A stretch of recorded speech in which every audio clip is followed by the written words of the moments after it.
A very warm welcome. Well, not that warm if you're like me in Johannesburg, where it's Baltic. But welcome nonetheless to Dan Really Likes Wine, presented by Pick and Pay. Thank you very much for joining us in these difficult wine drinking times. Over the last few days, lots and lots of feedback, loads of WhatsApps, messages, Facebook, people talking about the challenge at the moment and the fact that we cannot, as it stands here in South Africa, buy, sell, distribute, get hold of alcohol in general and wine in particular, and a lot of conversations about the impact that that is having. And if you were watching our live show on Monday, where Hein Kuchlenberg, who's a very influential member of our wine community, the owner of La Motte, was talking about the impact that this has, there is a real need, an urgent need for something to change for the viable survival of the wine industry. And it's impacting on so many different spaces, not just your ability to nip down to Pick and Pay and buy a couple of your favorite bottles for dinner over the weekend, but little things like wine competitions. I was talking to Emile Joubert earlier today. So much wine meant to be going out to judges around the country so they can sample wine ahead of the big competitions that play such a big role in our understanding of and rewarding of different wines. Those can't go out at the moment. And that's just one very, very small example. So as with Monday, the hope remains that some middle ground will be found and that the alcohol industry and government can together, and it hasn't really been the case. I'm not sure there's been too much communication, but that together we can find a way in which we can get sales reopened, hopefully get the curfew moved because it's hitting restaurants really hard, and find a space that puts a smile on everybody's face. The fingers are firmly crossed. I mentioned restaurants, and that wasn't an accident because restaurants form the crux of our show today. I have not just two of my best mates on the show, but two of the finest chefs on earth. And if you don't believe me, you can ask them later on the show. A little later, we will be catching up with Reuben Riffel, who joins us via dial-up from Franschhoek, where it's still 2006. So I'm not sure if Corona's hit. We'll be tasting a couple of bottles of wine with him and finding out how Corona's impacted his restaurant empire. And empire is a good word because Reuben has been prolific in his spread across the South African culinary world. And Reuben will be chatting to me, but also chatting to an old mate of his, because we have a second guest who I'm going to introduce in just a moment, who is somebody who's responsible in no small part for introducing me to the joys of food and of cooking, because his Kitchen Cowboys course remains the coolest kitchen and cooking course I have ever encountered. He's since become a really, really close mate, and it's an absolute pleasure to have him on the show ahead of the online version of his smash hit show, Don't Burn Your Sausage. A very good evening, Pete Goffe-Wood, all the way from Hout Bay. Pete, lovely to have you on the show, and a very, very warm welcome. We find you, if I'm not mistaken, there we go, Mr. Goffe-Wood. Welcome. You've got a smile on your face, which I'm quite happy to see and quite surprised at, given the 26-page diatribe you posted on Facebook a little earlier this week. And one that came very much from the heart. You were very honest, you were very candid, which is standard Pete Goffe-Wood, as anybody who attempted to enter MasterChef while you were a judge will know. But you spoke very passionately about specifically the restaurant industry and what this curfew has done to the space that is so close to your heart. Yeah, thank you, Dan, and thank you for having me on your show. It's great to see you again, and having a drink virtually, if not together. We shall wait. Look, this curfew is. I mean, look, the alcohol ban is bad enough. One understands where the government is coming from and wanting to keep the trauma out of the hospitals, and I get that. But I think we have to think that this is a larger South African problem, and simply stopping booze sales is not going to change anything. We're not going to revert back to the statistics of level 5. Level 5, no one went out. No one was working. There were no one on the streets. So even if there was no booze, those kind of statistics, we can never return to those times, because now people are traveling to work, people are on the roads. Okay, maybe not at night. So I don't think we're going to see this dramatic lessening of these traumatic cases. But what we are going to see, I think, is rising casualties in terms of businesses. Everyone who's involved in the wine industry, the booze industry, restaurants, these kind of draconian measures are, I think, knee-jerk reactions and without thinking of the far-reaching effects. Restaurants have only just been allowed to open up again, to have patrons sit down. It's bad enough we can't sell any alcohol at all. That's 40% of our turnover right there. But now to say there's a 9 o'clock curfew, what's the point of even opening? Our restaurant Vierge in Par with the Grand Roche Hotel, it's actually, I lose less money being closed than if I was open. If I open, any kind of deal I've got on rent goes out the window. I've got to spend 20 or 30,000 rands worth of capital just to get up to speed with masks, sanitation, new menus, all the kind of legal requirements. And then we're going to sit and twiddle our thumbs because, people would rather sit at home and even order a fantastic meal from some of the great restaurants that are doing beautiful home delivery stuff, sit at home, have a great meal and open a bottle of wine. Why would you want to sit in a restaurant at risk, I might add? All of our staff can, might social distance and work, but they don't have to do it on their way home or on their way to work. They can sit crammed in taxis, but only use social distancing when they're in the actual restaurant. That again, as a patron, I wouldn't take those risks either. So I think we need to rethink these knee-jerk reactions to situations before we just simply say this ban is immediate. You cannot go out. You cannot do this. I think these have far, far bigger waves than the lives they're trying to save. And this is not just a knee-jerk reaction from Pete. This is a very measured response, because if you read what Pete put up on Facebook, it's an argument that you spent a long time thinking about, because you know this industry so well. You're a chef who's done so much in South Africa and abroad, and it's the kind of consultation that you wish people in government were having, speaking to people like Pete, and perhaps they will. Perhaps your next phone call after this will be from a government office asking how they can make things better. Alternatively, it might be a phone call from a government office saying, Pete, where do I get tickets for your show this weekend? Because that's the alternative option now. And the reason, other than having a quick look at the restaurant situation, which we bemoan, the entertainment that you are providing is this Saturday night, yourself and Chris Forrest will be appearing online in a show that I've seen. And I say this very objectively. Pete's a dear friend, so is Chris. I went along determined to find things wrong with it so I could be very pious and tell you, look, it was all right, and I couldn't, because it was thoroughly entertaining. You make a fantastic duo. You and Chris have got chemistry that his wife Tabitha can only dream of, and it's a fabulous, fabulous interaction. For those people who haven't seen it, don't know about it, give us a little bit of an introduction to Don't Burn Your Sausage, how it came about, and what we can expect on Saturday.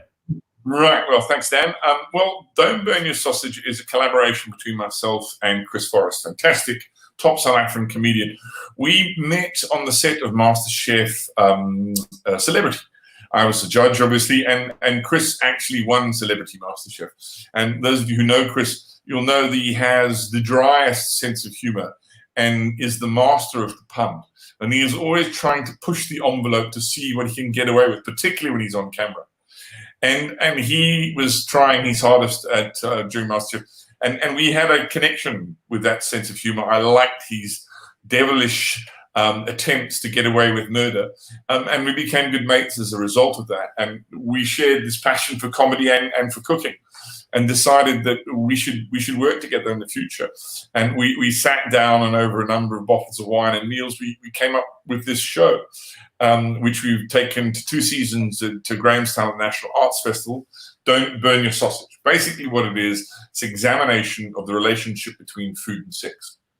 Now, you think that might sound a little bizarre, but if you think of any of the euphemisms used for sex, sexual organs, all those kind of, invariably most of them are food related. I mean, I mentioned things like meat and 2 veg just because the list can be quite crass, and we won't go down that on this family show of Dan's. But the relationship between the two is it's funny, it's graphic, and so myself and Chris will be demonstrating how to cook the ultimate 3-course seduction meal that consists of foreplay, intercourse, and afterglow, the 3 courses. And between myself and Chris will be unfortunately in Ramberg. I will be at Tinswallow Atlantic in Hunt Bay for my sins. And between the two of us, we will hope to bring some mirth into your front room, because we know you can't go out. So we know you're stuck at home. So you might as well, you can buy a ticket at www.mzanzilive.tv. The link's there on the screen.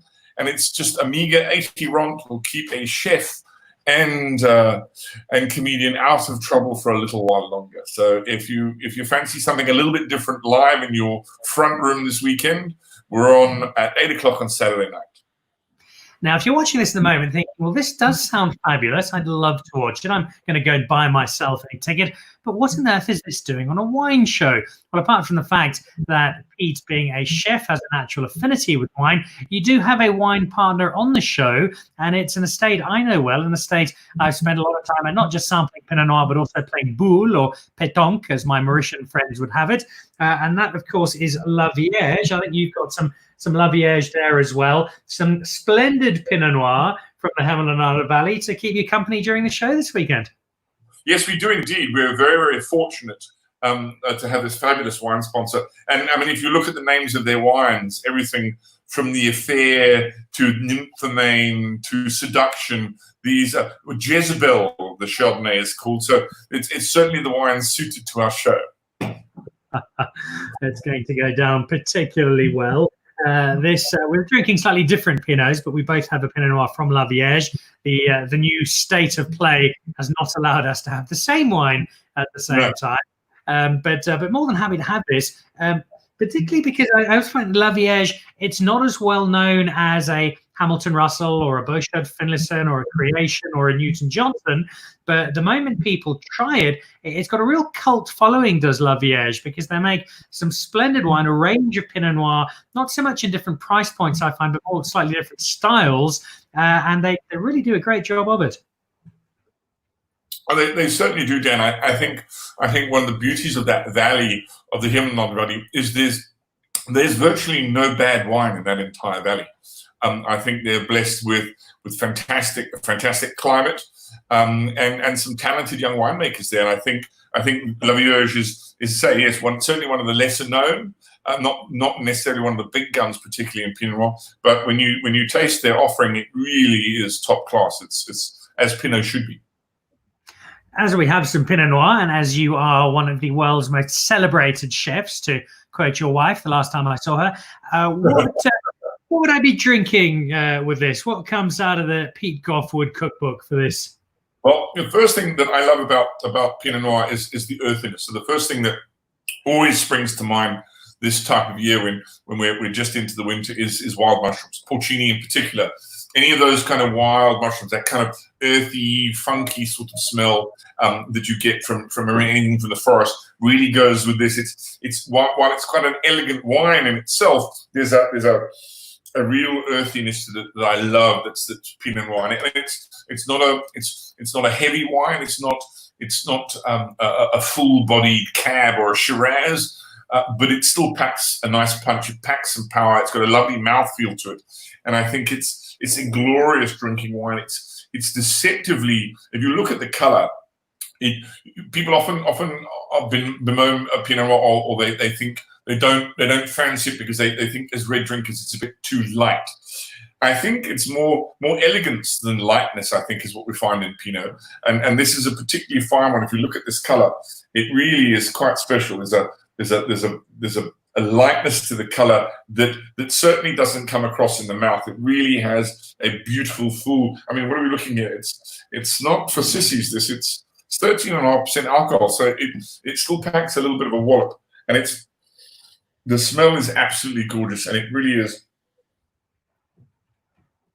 I mean, it's beautiful to drink. I mean, this is 2018, so. The older vintages that I've tasted, I had a 2014 recently that was absolutely drinking marvelously.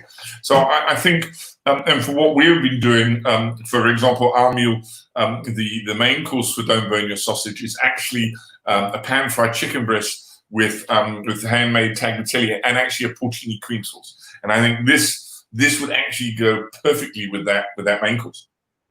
I am drooling already. I think mine is ever so slightly different, and it's a little bit older. This is 2014, and this is the Noir, but retains many of the same characteristics you've just mentioned.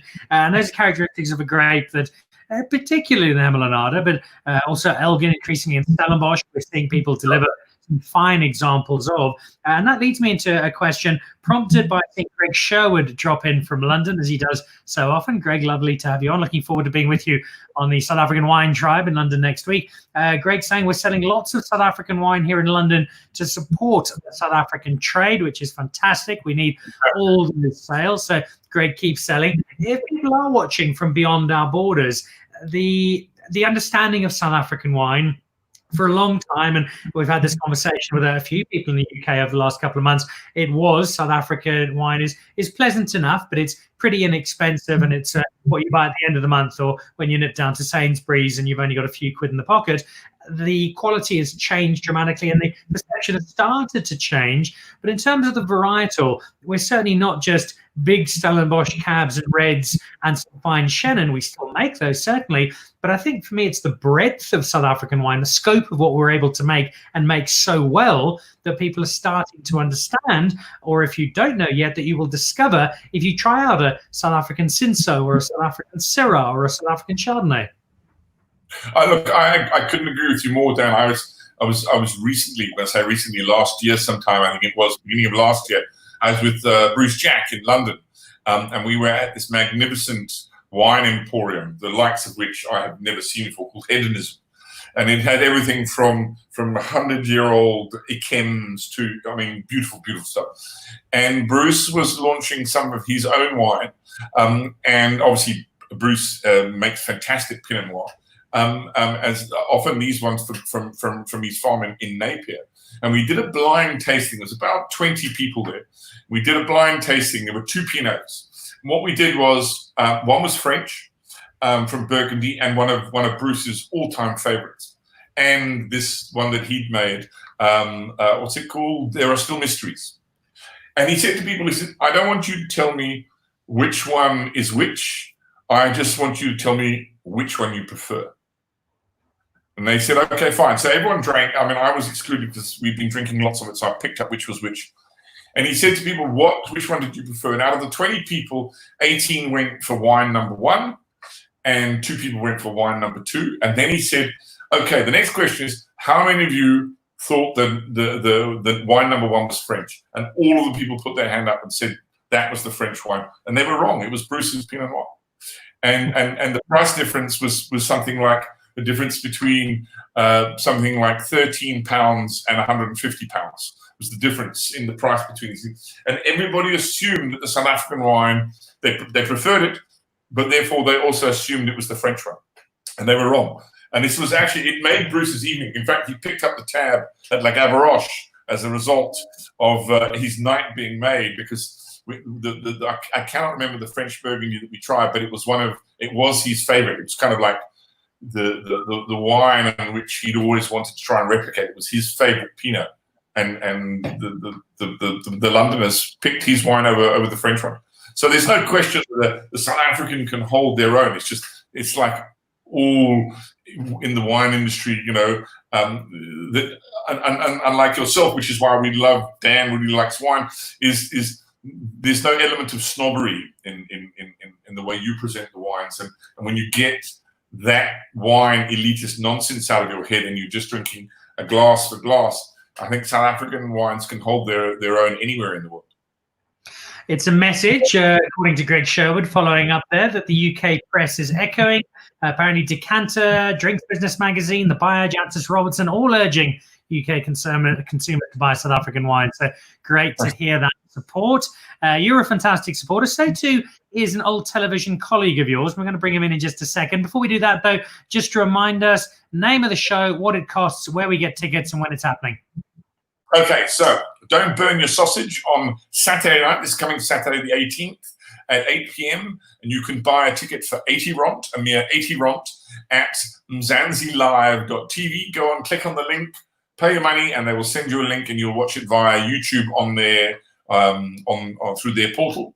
and we will be live on Saturday night. You'll be able to post us questions on the comments, so we'll keep it as interactive as possible, and we'll be knocking back some fairly decent La Vierge while we cook. Well, Chris will. I unfortunately am not allowed to drink wine because of our latest legislation. Because I'll be cooking at a hotel, we're not allowed any on-premises consumption. So I will be drinking tea all night, where Chris will be knocking back industrial amounts of beautiful La Vierge.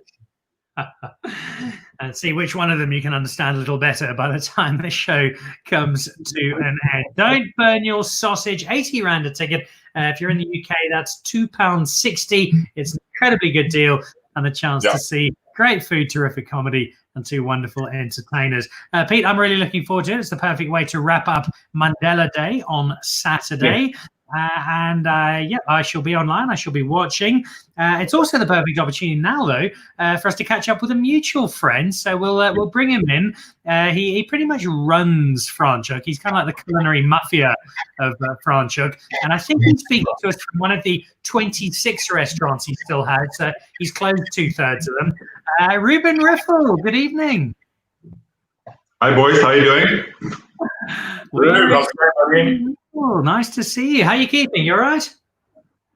Well, yeah, man. I'm trying to stay sane, obviously, over these kind of difficult times. Like I say to everybody, the first sort of stretch of lockdown was kind of nice, and because you saw maybe an end to, well, I think we all were hoping that it was just going to be less than 1 month or 3 weeks, but yeah, now you're stuck at home with your kids, homeschooling, a combination of that, running out of booze now with lockdown, the new regulations. There's a lot to irritate me, but I'm still keeping well, man. Reuben, we had a long chat with Pete at the start of the show about his thoughts on the restaurants and the industry, and a combination of both the lack of wine sales, but also the curfew, which has a major impact on the evening trade. What's the impact been on your restaurants up until now? And what sort of impact has Sunday had on to possibly exacerbate that situation? Yeah, look, I mean, Dan, we initially decided not to open our restaurants. We had sort of a date in mind, thinking sort of middle July or sort of towards the end of July. And then, I was watching some of the other restaurants. There was some enthusiasm building up. I'm on the chefs group here in Franschhoek. We even had a sort of virtual Bastille festival. People are trying different things just to keep people's spirits up and the interest, especially in Franschhoek and what's happening in Franschhoek, to keep that up.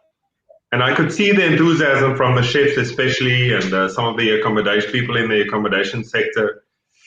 And then Sunday, this sort of, it was a bombshell, but I think, we heard through the grapevine that was coming again. And yeah, you could see how that sort of knocked everybody. I think I was already, prior to that, planning to maybe open our Valdevie restaurant because, I think we don't necessarily need wine. We do sell a lot of booze there, but we do breakfast and lunch. So it's a trade that we thought we could get into. Not only the wine, but the fact that people would get more comfortable going out and going to restaurants again.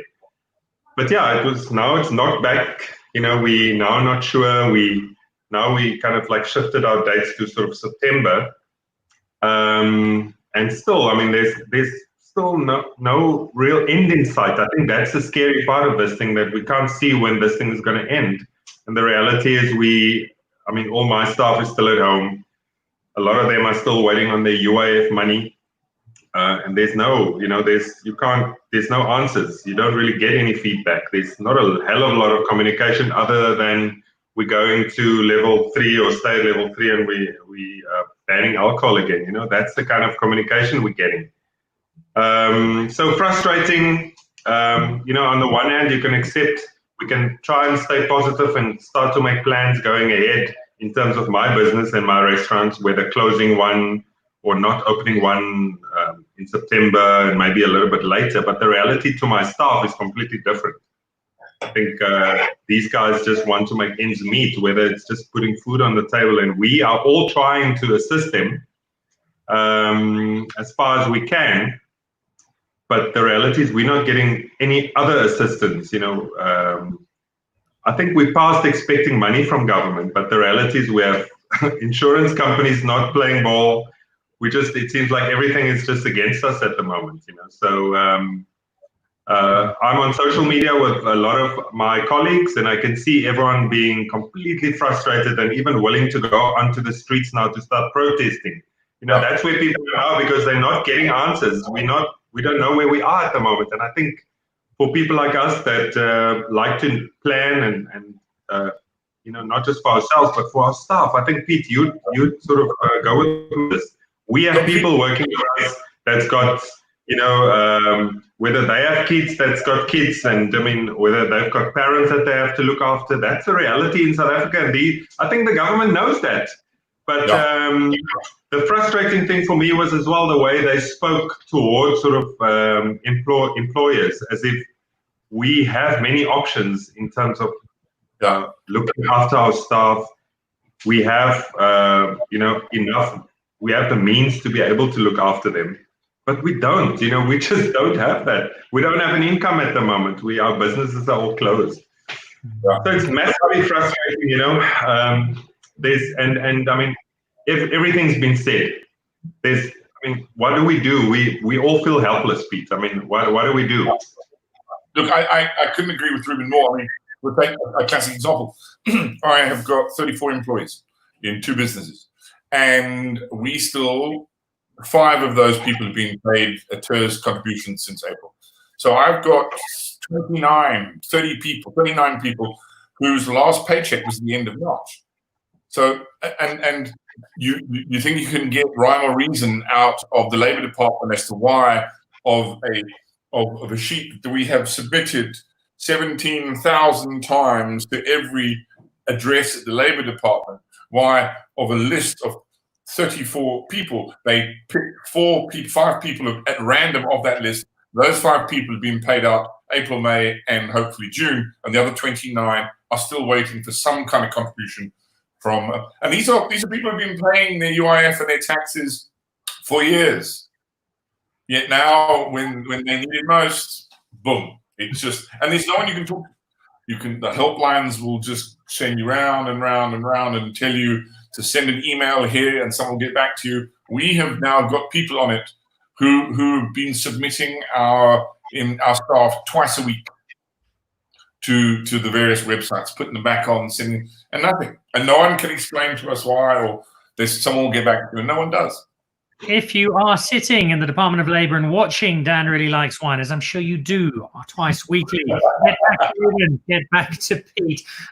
We could talk about this for a very long time because it's close to 3 of our hearts, but you 2 in particular. But let's try and at least raise a smile before we let you go, Pete. And I've got a similar question to ask for both of you. But Reuben, I'll start off with you.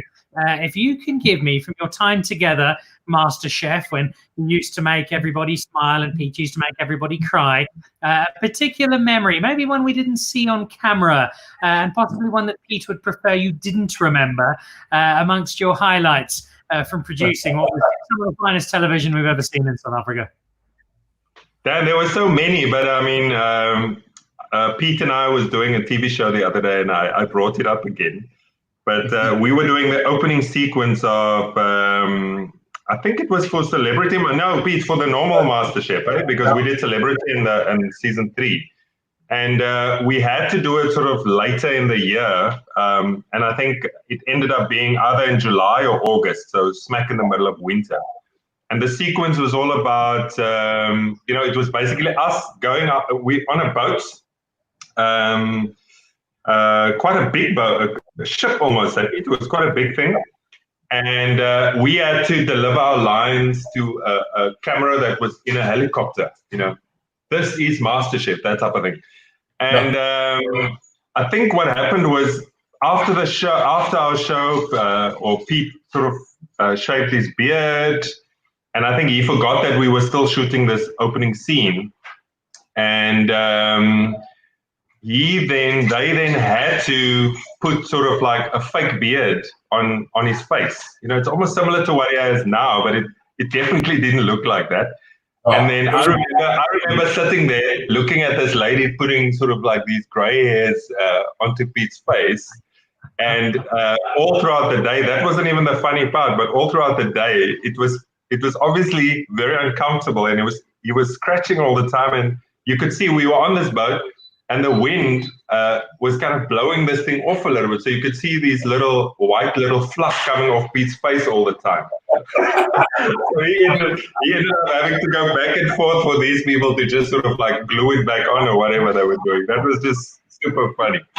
I was sitting with Pete at a cafe in Parkhurst because we've done some TV earlier, and Pete just was stroking his chin and suddenly froze and looked at me in absolute horror because he realized he was flying back to Cape Town to film a piece that was supposed to have him with a beard on, and he shaved it off.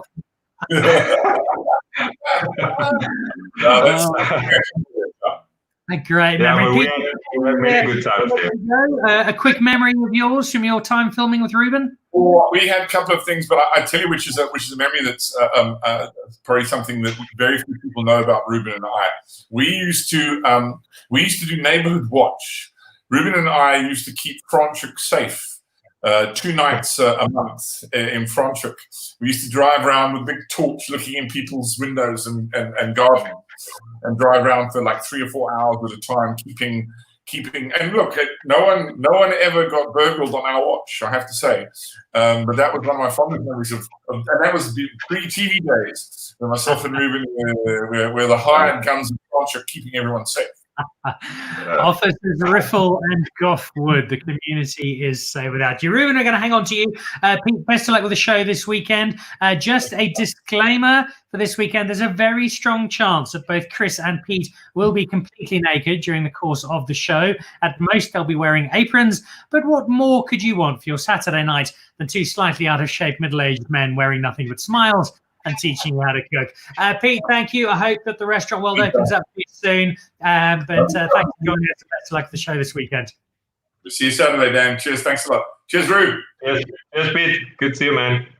So there we go. Pete Goffe-Wood. Don't Burn Your Sausage with Chris Forrest online this weekend, 8 o'clock Saturday night, 80 rand a ticket, mzanzilive.tv if you do want to grab yourself a ticket for the weekend. It really is a terrific show. Reuben, it's lovely to have you on. We've spent a great deal of time together over the years. We've been stuck in bunkers on golf courses in Scotland, and we've shared wine over meals in different parts of the country. And it's whenever I spend time with good friends on this particular show, it's just a reminder of how far apart we feel at the moment, and how much I'm particularly just longing to see my mates and play some golf and hang out and have a few drinks. But at least we can do that virtually, and we can do that through the medium of wine, which is a space you're really passionate about, because although we know you as an award-winning and acclaimed chef, the understanding of wine, the love of wine, the passion for wine is really important to you. Yeah, Dan, I mean, I think it's like my career as well in this industry, or as a chef. Initially, you just focus obviously on sort of cooking and the food side, and then more and more you sort of like drawn to what happens up front as well. And obviously we get exposed to a lot of wine farms, winemakers. Like you say, we travel all over the world too, but I mean, just here locally, I think winemakers and sort of like chefs also seem to sort of find each other a lot. And I mean, I've worked with many of these guys in my life, and so they've imparted some of, not just of their knowledge, but just, you know, initially I thought, you know, you need to know a hell of a lot more about wine to really enjoy it. But the reality is I just enjoyed it, you know, and it was nice to sometimes find out why as well, you know, and that's the interesting bit about wine that I enjoy.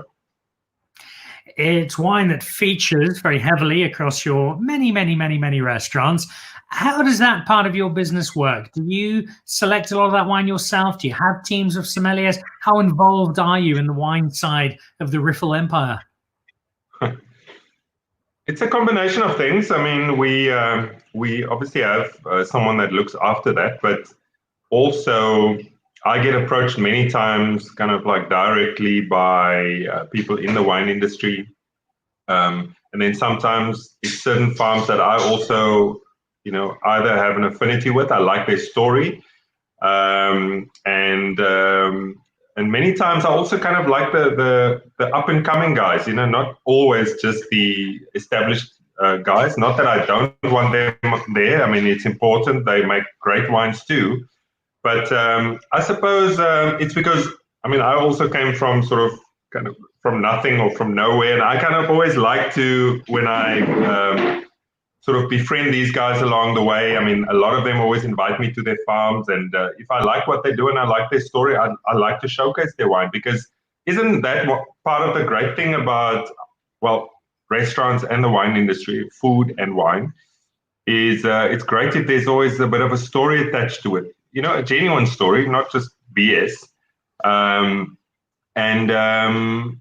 like to sort of like add that to maybe what we offer, because it also enhances our story. I mean, that we assist these guys and work with them. And I also have kind of many cases I've got friendships with these guys. So yeah, that's how I've been doing it over the years. I mean, yes, the bigger you get, the more difficult it gets, because you can't just say yes to everybody. But I mean, we also do specials. I kind of love it when people get up, instead of just looking on a wine list, to go and look what is there, because sometimes we have things that's not on the wine list. And I love when people go through and look through our cellar, especially down here in Franschhoek, and then they can choose something different. So yeah, I mean, it's a combination. So I kind of forward it to our guy, and he does most of the sort of homework in terms of new wines, new interesting things that's there, and keeping the wine list sort of balanced. Not just, well, obviously in South Africa, we need to look at it in terms of price, balance in terms of price, but also balance in terms of wines from all the right regions. And I mean, Franschhoek, we have to focus on Franschhoek. Not have to, we want to. And where we have restaurants in other areas, obviously we can spread it around a little bit. We are going to start with wine then, to indulge in our shared enjoyment thereof. And let me explain to you very quickly how we came about choosing the wine that we have today. So we had a look at cultivar, we had a look at vintage, we had a look at which varietals having a real impact at the moment. We then looked at historically which wines we preferred, which wines we've shared together, which wines we feel having a real impact on the South African wine scene at the moment, and perhaps setting trends. And then we worked out what we had the same of in our cellar, and it came down to 2 bottles that we have. And the 2 ones I'm really happy to be sharing with you, because I really enjoy them both. And the first of these, you mentioned, you guys, this is the other side of that particular space. This is iconic wine, De Wetshof, the 2016 Bateleur Chardonnay. The guys who gave us Chardonnay here in South Africa, and for all the continued rise of Chenin Blanc, and rightfully so, and the popularity of Sauvignon Blanc, which will always continue, I really do feel with every passing year, headlined by people like De Wetshof, we're setting benchmarks in terms of the quality of the Chardonnay that we produce, Chardonnay that you can line up against the top French Chablis, and people will drink them both and say, you know what, these are both absolutely fantastic. Look, I mean, I think the variety, the great thing for me, Dan, more and more, is that you remember back in the day, a lot of the Chardonnays, it seemed like everyone was kind of making the wine towards a certain sort of character. Everyone was focused on that, whether it's heavy wood or whatever. Now, I mean, you're tasting Chardonnays from different sort of areas in South Africa, and they do differ a hell of a lot, so they have their own sort of character, whether it sort of embodies or, represents that area. You get it all over. But obviously, Dani de Wet and his family are known for Chardonnay.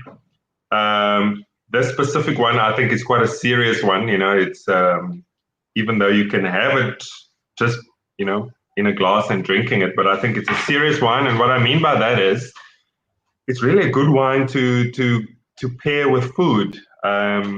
And it doesn't even need to be too specific. I mean, I can think of many dishes that I can do with this wine that will sort of allow it to almost shine even more. I mean, I'm sitting here in front of the fireplace drinking it, and it's such a full-bodied, great wine that it doesn't lack anything. I think, especially now in the cold, where we all like to drink red wine, I can easily just have this. But I have to say, unlike you, I have some nice cheeses here next to me too. That now and then, when I can chew, I'm enjoying some of Parmesan and some aged cheddar with it as well. And that normally goes with red wine. But I mean, for me, it just goes beautiful with this Chardonnay from the Wetshof. And of course, we don't mean to discriminate. You don't have to have cheese there. It's shown for people who don't believe in cheeses as well. So it's open to absolutely anyone. It's joking. So it's got that sort of slightly unripe citrus, that little bit of sweet, and then that tart, and it just dances joyfully on the palate. That's one of the wines. The other one, you mentioned some red, and as well as that Chardonnay does on a cold night, I think a nice big red does gravitate quite naturally towards the kind of climate in South Africa, especially Johannesburg. And what you've done here is you have gone for the second most famous, most athletic, most chiseled, most sought after pinup in the valley, and gone just down the road to Mr. Rake Neethling.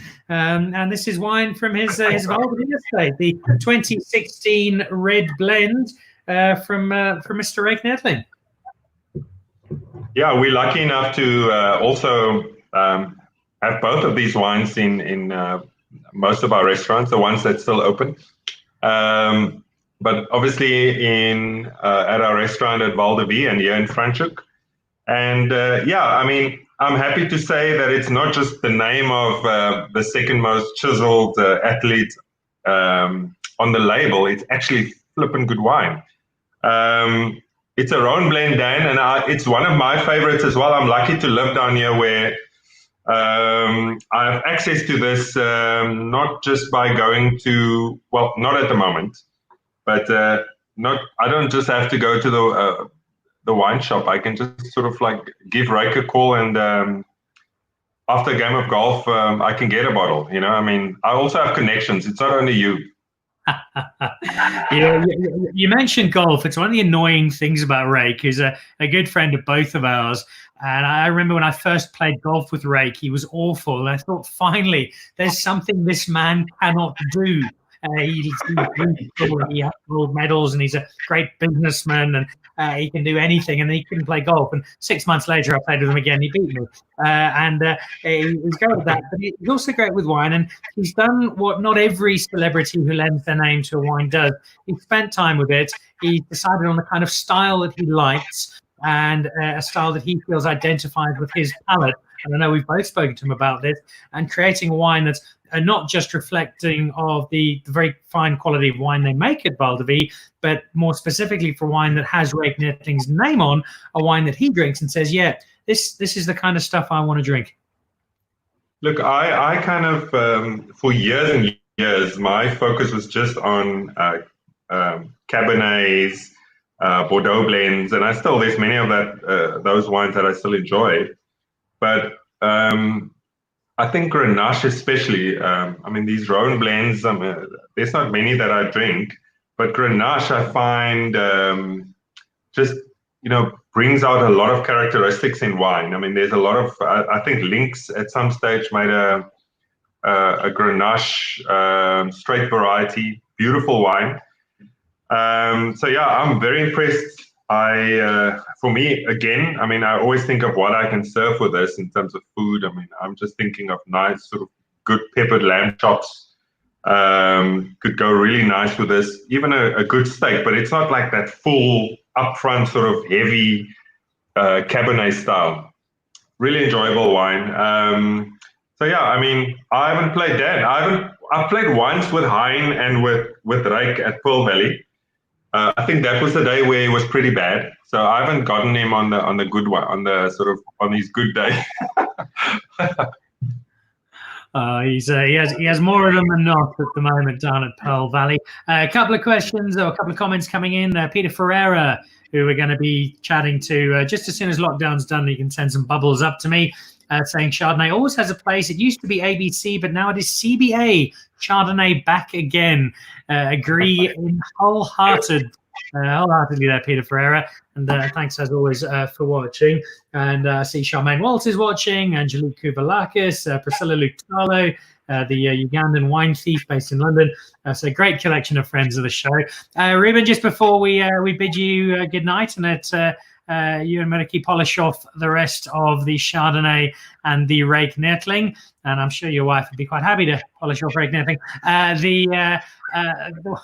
The Franschhoek Valley at the moment, we spoke to Hein Kuchlenberg and to Yvonne Lester earlier in the week around the Bastille Festival. Do you get a sense that people are still reasonably upbeat in Franschhoek, that people feel that we will get through this, we will bounce back, and that between the restaurants, the wine estates, and the greater community, that things will be okay in the end?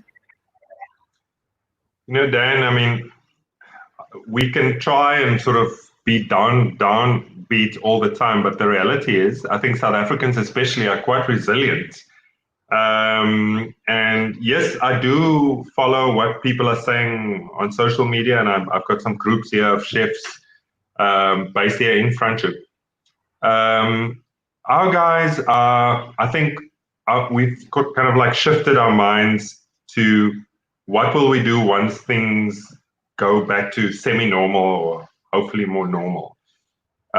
Yes, the announcement on Sunday wasn't a good one. I think it hit a lot of people very hard because now things are becoming, people are feeling it's now getting too close to them. We are all very worried about our stuff 4 months down the line. But I can tell you, everyone is waiting to start to rebuild. I think it's not just here in Franschhoek. The reality is we all are ready to start to rebuild. And I mean, forget about the government, forget about all these guys. We are ready to start to rebuild once we are given that opportunity. And I think that is what I still see. I think you can have a little bit of a tantrum about what's happening, but people soon realize that's not going to help. We've got to stay positive and try and be in the moment, try and change things what we can. If we can assist people, we assist them. And we're trying to position ourselves once we get there to start to work hard to rebuild not only our lives or in our businesses, but also our communities. Getting a final word in from Greg Sherwood in London. Take heart that this pandemic is hitting the whole world. We all need to bounce back together. And that's pretty much what Reuben's saying about Franschhoek, but that extends to South Africa, extends to everywhere. And the wine industry will know that more than most at the moment. But Reuben, thank you so much. It's always a pleasure hanging out together. Wonderful memories of time in Scotland, time around South Africa, time over golf and food and wine and on various television platforms. Keep strong, love to the family, and let's have those restaurants up and running and open safely and securely with wine flowing just as soon as we possibly can. Cheers, Dan. Always good to see you, my man. Stay safe.